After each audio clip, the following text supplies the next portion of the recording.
امین المکین الحنین الکریم الرؤوف الرحیم اما بعد فاعوذ باللہ من الشیطان الرجیم بسم اللہ الرحمن الرحیم وقال اللہ تبارک و تعالی فی القرآن المجید محمد الرسول اللہ والذین معہ اشداء علی الکفار رحماء بینہم تراہم رکعا سجدا یبتغون فضلا من اللہ ورضوانا سیماہم فی وجوہہم من اثر السجود صدق اللہ مولانا العظیم ان اللہ وملائکتہ یصلون علی النبی یا ایہا الذین آمنوا صلوا علیہ وسلموا تسلیما مل کر بآواز بلند درود پاک کا نذرانہ پیش فرمائیں الصلاۃ والسلام علیک یا سیدی یا رسول اللہ وعلی آلک واصحابک یا سیدی یا حبیب اللہ الصلاۃ والسلام علیک یا سیدی یا نبی اللہ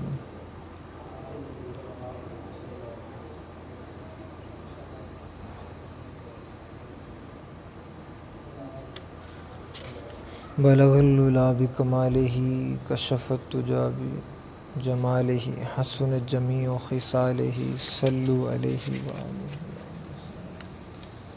اللہ رب العزت کا بے پایہ لطف و کرم اور احسان عظیم ہے جس کی توفیق کے ساتھ ہم اللہ رب العزت کے گھر میں نماز جمعہ کی ادائیگی کے لیے حاضر ہوئے ہیں۔ اللہ پاک اپنی بارگاہ سے ہماری اس عاجزانہ حاضری کو قبول و منظور فرمائے اور مالک کائنات اپنی بارگاہ سے اپنے فضل سے اور اپنی شان کریمی کا صدقہ ہم سب کی جھولیوں کو اپنے کرم سے مالا مال فرمائے۔ آج کی گفتگو کے لیے میں نے قرآن پاک کی جس سورہ مبارکہ کی آیات کو بنیاد بنایا ہے وہ موجودہ ماہ مبارک کے ایک دن کی مناسبت 18 ذو الحجہ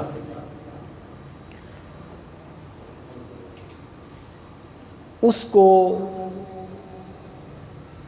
بیان کرنے کے لیے ان آیات کو بنیاد بنایا ہے جو سورہ الفتح کی آیت نمبر 28 سے شروع ہوتی ہیں۔ اللہ پاک نے بڑے ہی خوبصورت اور احسن انداز کے اندر یہ کلام اتارا اور فرمایا محمد الرسول اللہ۔ کلام کی شائستگی، کسی کا فصیح و بلیغ ہونا، یہ ہم اس کی عظمت کی دلیل مانتے ہیں، اور قرآن کے حق اور سچ ہونے کی ایک یہ بھی بہت بڑی دلیل ہے کہ قرآن جیسا کلام اس کائنات میں کوئی اور نہیں ہے۔ جو فصاحت و بلاغت، جو شائستگی، جو الفاظ کا حسن جو قرآن کے اندر ہے وہ کسی اور کلام میں نہیں ہے، کسی اور کتاب میں نہیں ہے۔ اب اللہ پاک نے فرمایا محمد الرسول اللہ، محمد اللہ کے رسول ہیں۔ پھر آگے فرمایا والذین معہ، اور جو لوگ معہ ان کے ساتھ ہیں، یعنی جو لوگ ذات مصطفیٰ کے ساتھ ہیں۔ پھر آگے ان کے اوصاف بیان کیے ہیں کہ وہ کون ہیں۔ اشداء علی الکفار، جو حضور کے ساتھ ہیں وہ کفار پر بڑے سخت ہیں، کفار پر بڑے سخت ہیں۔ یہ بات سمجھنے والی ہے، بڑی کام آئے گی یہ بات۔ اشداء بڑے سخت ہیں، علی الکفار کافروں پر، اور رحماء بینہم، رحماء بینہم کفار پر سخت ہیں اور آپس میں نرم ہیں۔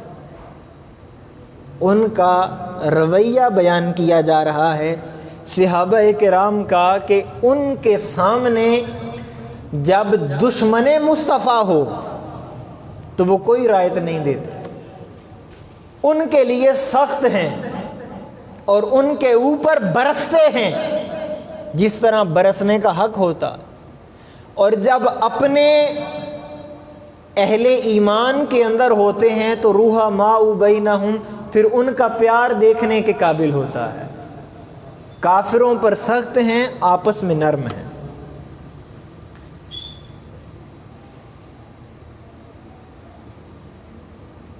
اب اللہ پاک نے ان آیات کے اندر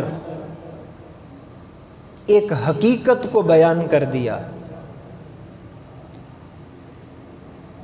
اچھا، ایک چھوٹی سی بات سمجھنے والی ہے، اس وقت باہر دن ہے یا رات؟ دن۔ حقیقت یہ ہے کہ اس وقت کیا ہے؟ دن ہے۔ بولیے ذرا۔ میں کوشش ہمیشہ میری رہتی ہے کہ میں بڑی طویل ابحاث کو مختصر سے وقت کے اندر سمجھا سکوں تاکہ طول نہ پکڑے ہماری بات۔ باہر اس وقت دن ہے، یہ ایک حقیقت ہے کہ اس وقت باہر کیا ہے؟ بولیے یار، بڑا اہم آپ کو فلسفہ اور نکتہ بتانے لگا۔ باہر دن ہے اور یہ حقیقت ہے۔ اصول یہ ہے کہ حقیقت کو بیان کرنا فساد نہیں ہوتا۔ حقیقت کو بیان کرنا فساد، مثال کے طور پر باہر دن ہے، کوئی بندہ کہے کہ مجھے پتہ نہیں کہ دن ہے یا رات، یہ فسادی نہیں ہے۔ یہ بندہ جو یہ کہہ رہا ہے کہ باہر دن ہے یہ رات، مجھے خبر نہیں ہے، یہ فسادی نہیں ہے، یہ لا علم ہے، یہ لا علم ہے۔ یہ جاہل بھی نہیں ہے، یہ لا علم ہے۔ یہ کہتا ہے کہ مجھے پتہ نہیں کہ دن ہے یا رات، یہ لا علم ہے، یہ بے خبر ہے بیچارہ۔ لیکن جو یہ کہتا ہے کہ باہر دن نہیں اس وقت رات ہے، یہ کون ہے؟ یہ جاہل ہے اور فسادی ہے۔ یہ سمجھیے گا بات کو، یہ جاہل ہے اور یہ فسادی ہے۔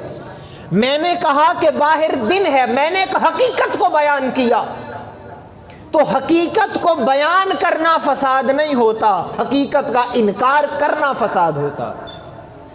اب کیوں یہ بات آپ کو سمجھائی؟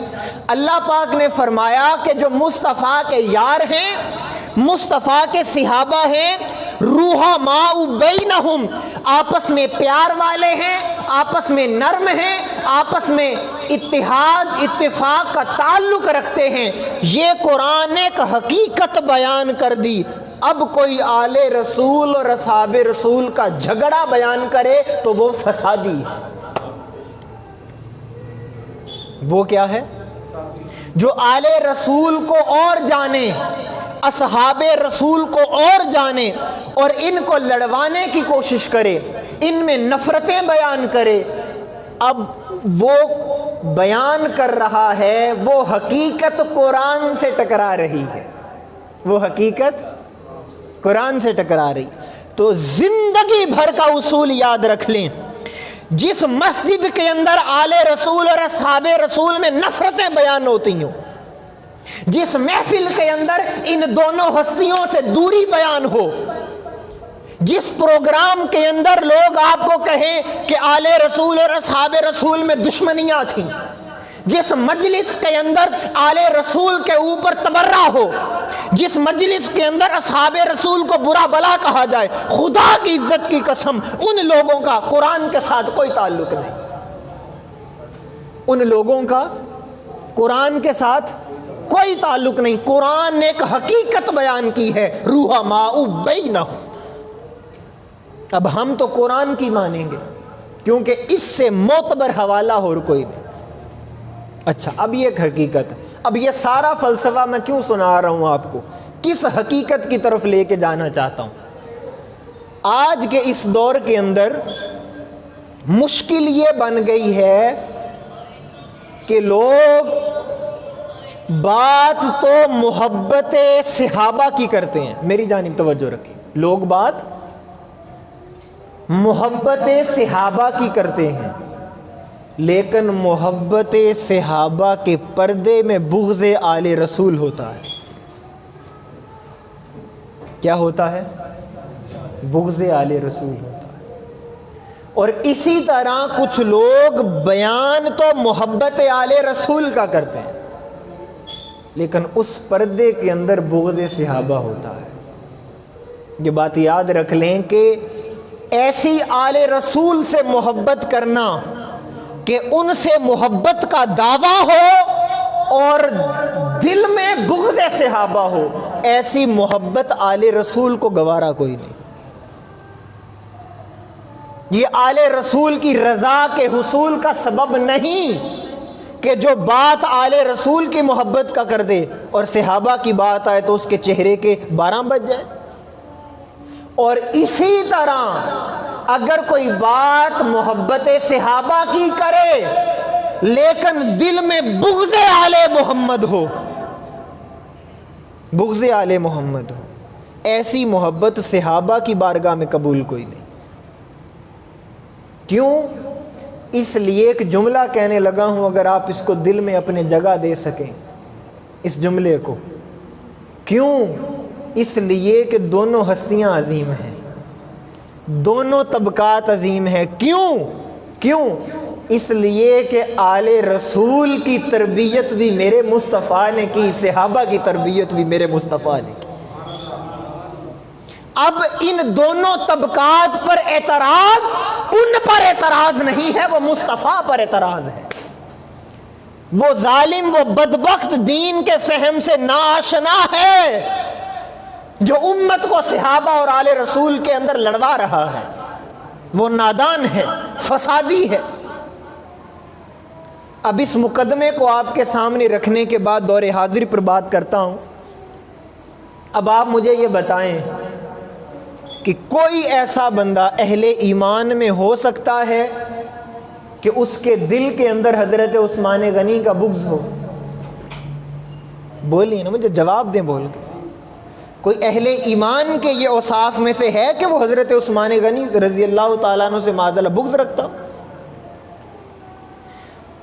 یا یہ کسی مومن کی صفت ہو کہ وہ مولا علی سے معاذ اللہ بغض رکھتا ہو؟ اہل ایمان کے دل میں حضرت عثمان کی محبت بھی ہے، حضرت علی کی محبت بھی۔ آپ جانتے ہیں حضرت عثمان ہیں کون؟ دل چاہیے، حوصلہ چاہیے ان کی شہادت کو سننے کے لیے، ان کی سخاوت کو سننے کے لیے حوصلہ چاہیے۔ آج ہماری حیثیت اور اوقات یہ ہے، مسجد کے اندر بل آ جائے بجلی کا، گرمیوں میں اے سی کی وجہ سے یا سردیوں میں گیس کی وجہ سے بل زیادہ آ جائے، ہم لوگ 20-25 ہزار دینے کو تیار نہیں ہوتے جن کے پاس وسائل ہیں۔ اور حضرت عثمان غنی اس ہستی کا نام ہے، مسجد نبوی کی توسیع کرنا مقصود تھی، حضرت عثمان غنی نے گھر خرید کر مسجد نبوی کو دی، جگہ خرید کر آقا کو مسجد کی جگہ خریدی کہ مسجد کی توسیع ہو سکے۔ یہ حضرت عثمان غنی ہے۔ اور آپ کی سخاوت کا حال کیا ہے، قربان جاؤں۔ اب باتیں تو بہت طویل ہیں، لیکن ان طویل باتوں میں سے ایک خوبصورت واقعہ جو بڑا سبق آموز ہے ہمارے لیے بھی، وہ آپ کے سامنے رکھنا چاہتا ہوں۔ آپ جو پاکستان کے دوسرے شہروں کا بھی وزٹ کرنے کا جن کو اتفاق ہوتا ہے، وہ اس بات کو بخوبی جانتے ہیں، چونکہ ہمارا خطابات کی صورت میں آنا جانا لگا رہتا ہے، تو ہر جگہ کے اوپر کسی نہ کسی حوالے سے یہ بات ڈسکس ہو جاتی ہے، بلکہ ہر جگہ ہی ہو جاتی ہے۔ پہلے جب وہ سب سے پہلے پانی پیش کرتے ہیں اسی وقت یہ بات شروع ہو جاتی ہے، کیا کہ اس علاقے کا پانی کیسا ہے، اس علاقے کا پانی کیسا؟ لوگوں کی طبیعت جہاں موافقت رکھتی ہو اچھے پانی کے ساتھ لوگ وہاں رہنا پسند کرتے ہیں، لوگ وہاں رہنا پسند کرتے ہیں۔ قربان جاؤں، میرے نبی کو بھی ایک کنویں کا پانی پسند تھا، ہائے ہائے ہائے ہائے ہائے ہائے، میرے نبی کو بھی ایک کنویں کا پانی پسند تھا، اور وہ اس کنویں کا مالک یہودی تھا، اور اس کنویں کو بیر روما کہتے ہیں، بیر روما۔ اچھا، یہاں پر ایک چھوٹی سی بات علمی طور پر آپ کو عرض کرنا چاہتا ہوں، مکہ کی وادی سرسبز و شاداب نہیں ہے، ٹھیک ہے، وہاں اتنا سرسبز، لیکن وہاں آبادی کا راز کیا ہے؟ وہاں آبادی کا راز کیا ہے؟ وہاں لوگ آباد کیوں ہوئے؟ کس سبب سے آ کر آباد ہوئے؟ تو اس پر ائمہ تفاسیر نے اور تاریخ کے ائمہ نے لکھا ہے کہ جب لوگ آئے اور مکہ کے اندر انہوں نے دیکھا کہ اتنا سرسبزہ نہیں ہے، پتھر ہیں زیادہ، پتھروں کا علاقہ ہے، تو وہاں ایک قبیلہ آیا، اور اس قبیلے نے جب آب زمزم کو دیکھا، اس نے جب آب زمزم کو دیکھا تو وہ پہلا قبیلہ آب زمزم کی وجہ سے مکہ میں رہائش پذیر ہوا، اور پھر اس قبیلے کو دیکھا دیکھی سارے قبیلے مکہ کی طرف آئے۔ ان کے پانی اتنا اثر انداز ہوتا ہے طبیعتوں کے اوپر۔ اب حضور کو بھی یہ کنواں پسند ہے، مالک یہودی ہے، اسے خبر نہیں تھی، وہ چلتا رہا کنواں، لوگ پانی لیتے رہے۔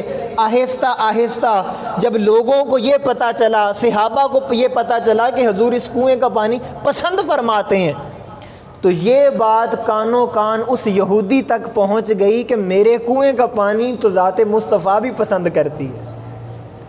اب اس نے جب اس بات کو سنا اور دیکھا کہ مسلمانوں کا رجحان میرے کنویں کی طرف زیادہ ہو رہا ہے، تو اس نے پابندی لگانا شروع کر دی، مسلمانوں پر پانی کی تنگی کرنا شروع کر دی۔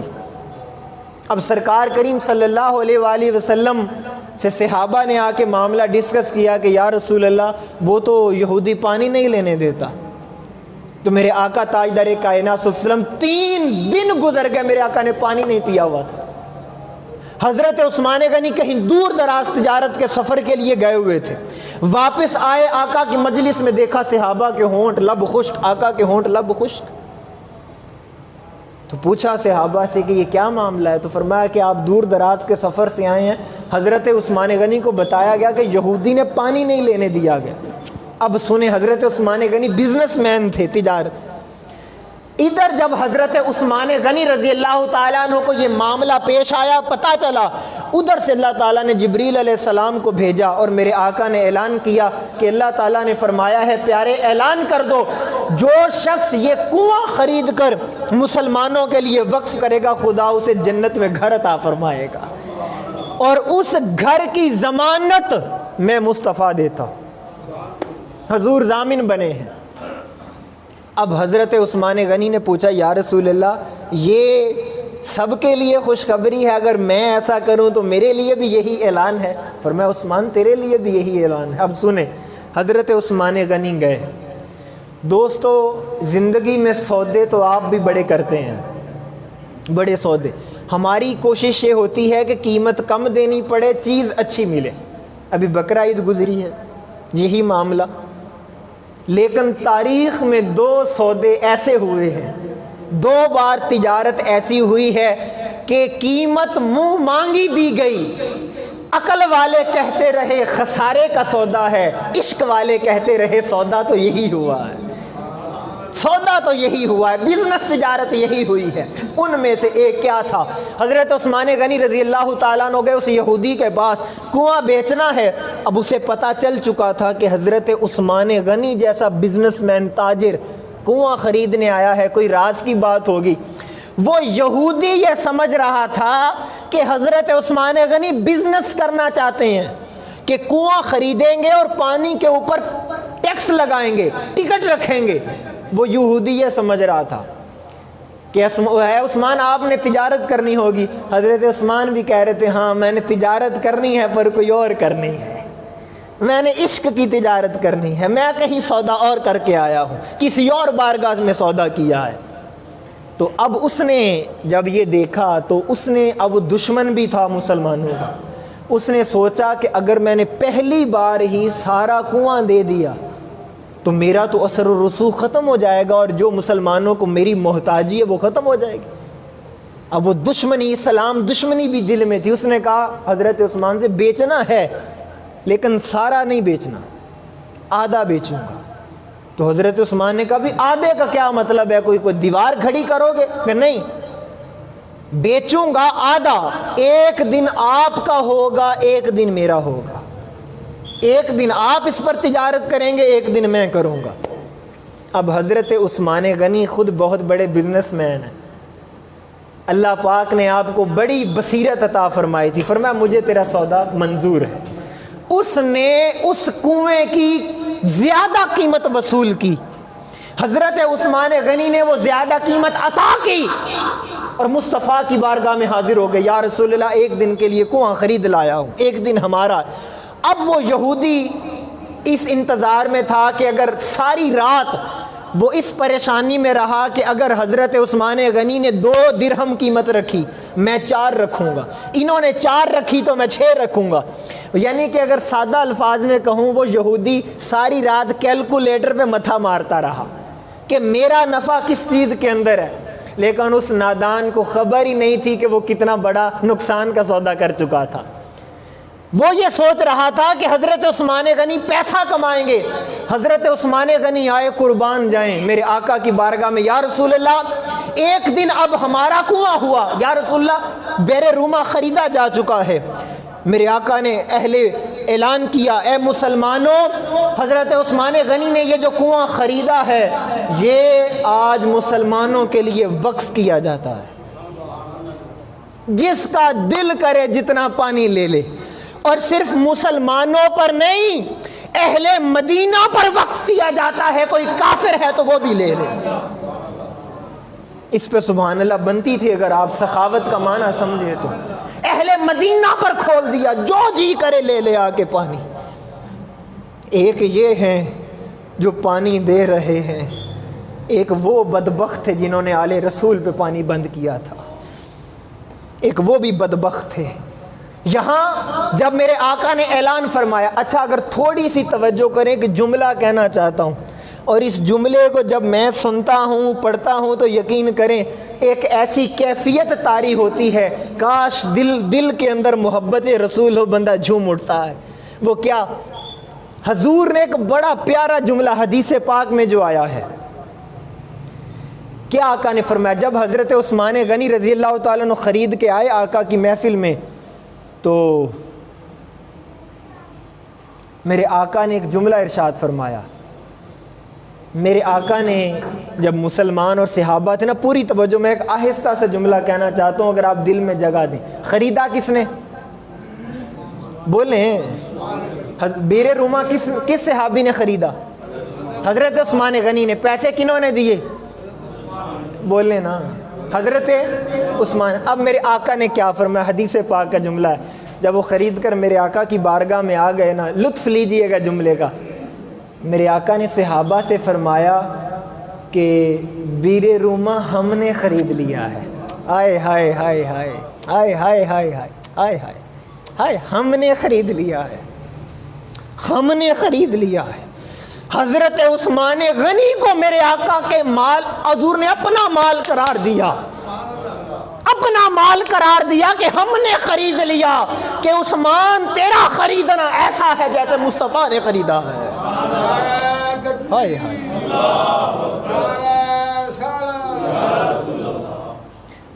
تو ایسے ہے جیسے آقا نے فرمایا ہم نے خرید لیا ہے۔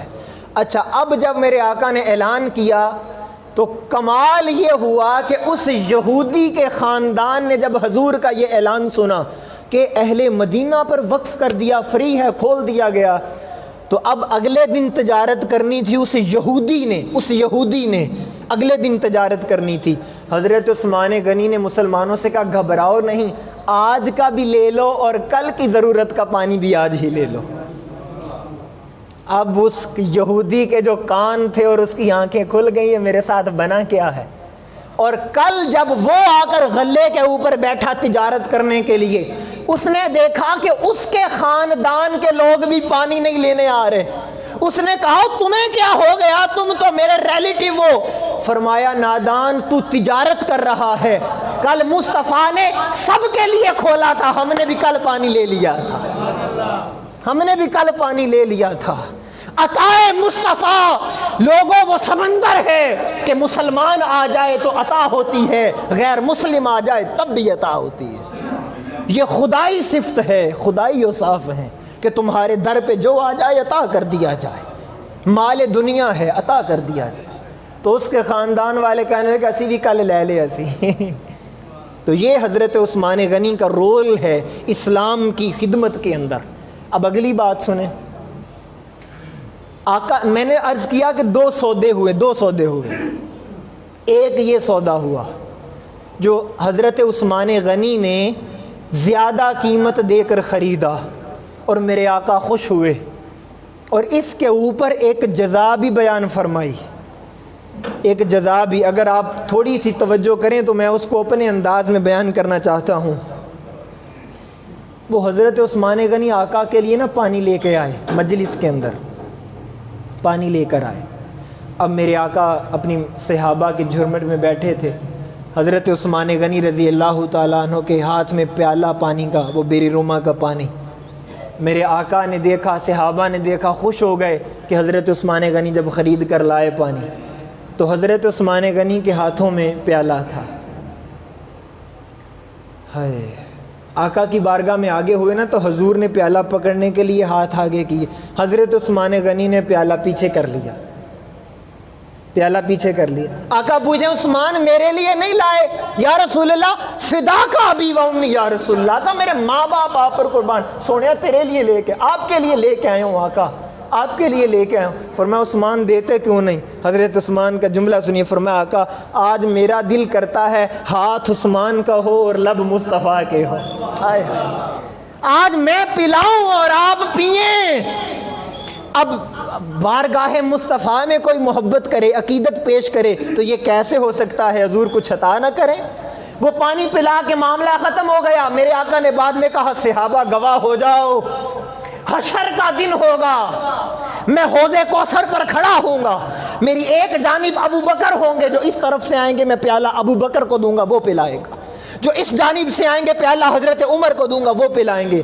اسی اسنا کے اندر حضرت عثمان آئیں گے حوض کوثر پر, حضرت عثمان آئیں گے, پیالہ میرے ہاتھوں کے اندر ہوگا. حضرت عثمان آ کر التجا کریں گے یا رسول اللہ حوض کوثر پینا چاہتا ہوں, حوض کوثر کا طالب ہوں, عطا کیجئے. میرے آقا فرمائیں گے اے عثمان وہ فرش کا منظر تھا جب ہاتھ عثمان کے تھے, لب مصطفیٰ کے تھے, یہ حوض کوثر کا منظر ہے اور منظر عطا ہے. آج ہاتھ مصطفیٰ کے ہوں گے, لب عثمان کے ہوں گے. یہ وہ کس مقام پر ہوں گے؟ وہ کیا مجھے میرے مرشد اپنے ہاتھوں سے کوئی چیز دے دیں میری خوشی کی انتہا نہیں رہتی. بچے کو باپ کوئی چیز خوشی سے دے دے وہ پھولا نہیں سماتا. ارے سوچو تو صحیح, مصطفیٰ اپنے ہاتھوں سے جام کوثر جس کو پلائیں گے. ہم نے سمجھا ہی نہیں صحابہ کی زندگی کو, ہم سمجھے نہیں اور نادانوں نے ہمیں لڑوا دیا, جاہلوں نے لڑوا دیا امت کو. اب یہ حضرت عثمان غنی کا, اب اس کے اوپر بہت تفصیلات تھیں لیکن اس میں ایک ہی چیز بیان کر سکا. اب اس چیز کی طرف آتا ہوں جو لمحہ فکری آپ کے سامنے رکھنا چاہتا ہوں. حضرت عثمان غنی پچھلے دنوں بڑا ایک کسی نے مجھے وہ کلپ دکھایا تو شاید آپ میں سے بھی کئیوں نے دیکھا ہوگا. اب آپ کو پتہ ہے کہ مولا علی علیہ السلام کی فضیلت کا ایک باب 18 ذی الحجہ سے تعلق رکھتا ہے. میرے آقا تاجدار کائنات نے جب میدان غدیر پر ارشاد فرمایا تھا من کنت مولاہ فہذا علی مولا, جس کا میں مولا ہوں اس کا بلی. سب مل کے بولیں یہ ولایت علی رضی اللہ تعالی عنہ وعلیہ السلام, یہ اقرار کرنا یہ ضروری ہے کیونکہ مصطفیٰ نے 1.25 لاکھ کے صحابہ کے سامنے کہا تھا جس کا میں مولا اس کا علی مولا. اچھا اب مسئلہ کیا ہے, امت میں فتنہ کیا پیدا ہو رہا ہے؟ تو وہ حضرت صاحب وہ فتنہ پرور لوگ وہ چیخ چیخ کے اس بات کو لوگوں کو سمجھانے کی کوشش کر رہے تھے کہ اس دن حضرت علی کی فضیلت کی بات کرنا، اعلان غدیر کی بات کرنا یا عید غدیر کی بات کرنا، یہ معاذ اللہ استغفر اللہ العظیم یہ حضرت عثمان غنی کی شہادت کا معاذ اللہ جشن ہے۔ کتنا بڑا حملہ ہے مسلمانوں کے اندر اور کتنا بڑا فتنہ ہے۔ محبت علی کو بغض عثمان کا نام دیا جا رہا ہے۔ ان حالات کو دیکھ کر سینہ چھلی چھلی ہوتا ہے، سینہ دکھتا ہے کہ کیسے جاہل منبر رسول کے اوپر آ کر بیٹھ گئے ہیں، امت کو لڑا رہے ہیں۔ حضور نے 1.25 لاکھ صحابہ کے مجمع میں جس علی کا ہاتھ پکڑ کے کہا ہو اے صحابہ یہ ہاتھ دیکھ لو جس کا میں مولا اس کا علی مولا، اور آج ہم اس کی محبت کو بغض صحابہ کا نام دے رہے ہیں۔ کیا بنے گا ہمارا اور ان لوگوں کا جو امت کے اندر اس فکر کو پروموٹ کر رہے ہیں؟ اور یہ میں آج آپ کو بتا رہا ہوں، چند سالوں کے بعد اس فتنے کا عروج ہوگا، اس فتنے کا عروج ہوگا، پھر سے شیعہ سنی فسادات کو چھیڑا جائے گا۔ یہ میں آج آپ کو بتا رہا ہوں، پھر سے جو آل رسول کی بات کرے گا اس کو رافضی کہا جائے گا، مولا علی علیہ السلام کی جو نعرہ حیدری لگائے گا لوگ کہیں گے شیعہ ہو گیا۔ خدارا ہم کس طرف جا رہے ہیں؟ میرے رسول کی زبان مبارک سے جن ہستیوں کی عظمت بیان ہوتی رہی ہم نے ان کو شیعوں کے کھاتے میں ڈال دیا۔ میرے آقا نے آخری خطاب فرمایا انی تارکم فیکم امرین، دو چیزیں تمہارے اندر چھوڑ کے جا رہا ہوں۔ میرے آقا جا رہے ہیں اور جانے سے پہلے فرما رہے ہیں 2 چیزیں تمہارے اندر چھوڑ کے جا رہا ہوں۔ یا رسول اللہ وہ 2 چیزیں کون سی ہیں؟ فرمایا کتاب اللہ، پہلی اللہ کا قرآن ہے اور دوسری میری آل ہے۔ آپ تصور تو کریں، حضور جانے سے پہلے ہمیں قرآن اور آل دے کر گئے، اور ہمارا آج آل کے ساتھ کتنا تعلق ہے، قرآن کے ساتھ کتنا تعلق ہے ہمارا، اور ہم نے صحابہ اور آل رسول کو لڑوانا شروع کر دیا۔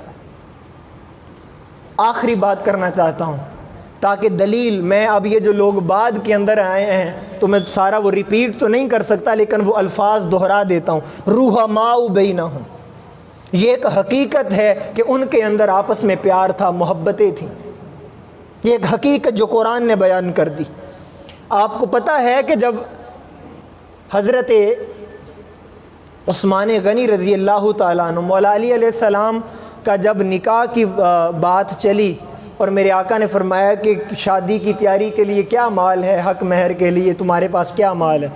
کہا یا رسول اللہ بدر کے موقع پر جو مجھے مال غنیمت میں زرہ ملی تھی یا رسول اللہ وہ زرہ ہے میرے پاس، آپ حکم فرمائیں تو وہ بیچ کر پیسے لے آتا ہوں، پیسے لے آتا ہوں۔ اچھا یہاں پر پھر ٹائم بہت کم ہو گیا ہے۔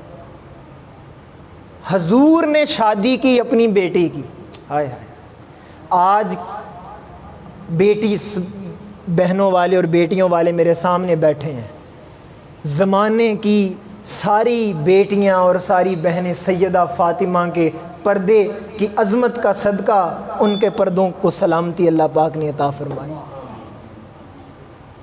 حضور نے رشتہ کرتے وقت کون سیدہ فاطمہ جو جنتی عورتوں کی سردار ہیں، کیا دیکھا؟ مال دیکھا؟ بولیں، مال دیکھا، شہرت دیکھی، دنیا دیکھی؟ تو جب آپ کے نبی نے جو رشتہ کرتے وقت دیکھا ہم وہ کیوں نہیں دیکھتے؟ ہمیں تو چاہیے جی 1.5 لاکھ 2 لاکھ کماتا ہو وہ لڑکا چاہیے اپنی بیٹی کے لیے جو 1 لاکھ 2 لاکھ 3 4 لاکھ کماتا ہو۔ شادی ہو جاتی ہے پھر بعد میں پتہ چلتا ہے کہ کماتا تو 1 لاکھ 2 لاکھ ہے مگر اس کا ذہنی توازن ہی درست نہیں ہے، اور ساری زندگی بیٹی غموں کے اندر پس جاتی ہے بیچاری۔ یہ اسلام سے دوری کا نتیجہ ہے، جو طلاقوں میں اضافہ ہو رہا ہے یہ اسلام سے دوری کا نتیجہ ہے۔ میرے آقا نے علی کے لیے اپنی بیٹی کا انتخاب کیا اور یہ حکم خدا تھا، فرمایا علی بیچ آؤ۔ سنیے، حضرت علی زیرہ لی بازار کے اندر ہے، حضرت عثمان کو پہلے پتہ چل چکا تھا کہ حضرت علی کا نکاح سیدہ کائنات سے ہونے جا رہا ہے۔ میں الفت صحابہ اور آل رسول آپس میں کیسی تھی، لے کر آئے زیرہ، اور حضرت عثمان نے پوچھا کہ خیر تو ہے بھائی علی کیا بات ہے؟ فرمایا اس طرح یہ معاملہ ہونے جا رہا ہے اور میں اپنی زرہ بیچنا چاہتا ہوں۔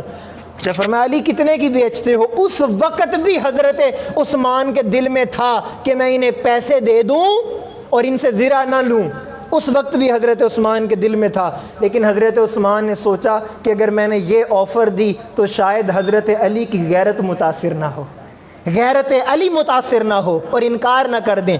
چپ کر کے آپ نے 400 درہم کے اندر وہ زرہ خرید لی اور اپنے پاس رکھ لی۔ حضرت علی گئے، شادی کا معاملہ ہو گیا، اگلے دن ولیمہ ہوا، حضرت عثمان غنی تشریف لائے۔ وہ کیا محبت ہوگی جو کل زرہ خریدی تھی آج شادی کا تحفہ حضرت علی کو دے دی۔ یہ محبت ہے، یہ منبر کا تقاضا ہے، یہ لوگوں کو بتایا جائے، یہ پیار تھا ان کے اندر۔ اور ہم کیا تماشا لگا رہے ہیں لوگوں کے سامنے؟ آل رسول اور اصحاب رسول میں دشمنیاں تھیں، اور جو معاملات ہوئے بھی خدا کی عزت کی قسم 14 صدیوں سے امت کا اس کے اوپر اتفاق رہا کہ کسی فرد واحد کو اجازت نہیں زبان کھولنے کی، وہ معاملہ اللہ پر چھوڑ دو، اپنی زبان بند رکھو۔